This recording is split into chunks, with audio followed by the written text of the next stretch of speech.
What are the common challenges associated with autism? Well, I'm Kayla Chaco, a speech-language pathologist in San Diego, and I'm here to answer your questions. There are several ways in which autism can impact language development, social communication, and speech.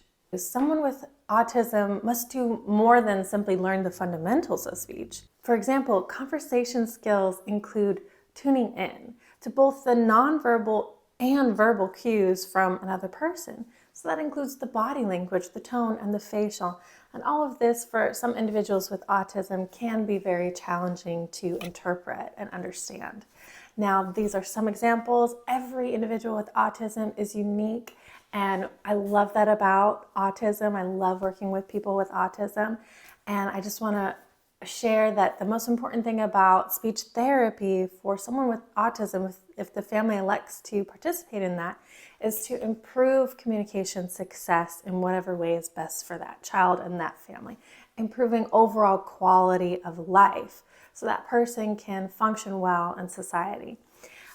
So I leave that with you. If you're interested in learning more about autism, I have tons of videos on my YouTube about autism, and most of the kids that I work with have autism and love them dearly. And I've created a course called How to Teach a Toddler to Talk, which is an excellent resource for parents who have children with autism or children without autism who are struggling to communicate. Check out that course on my website.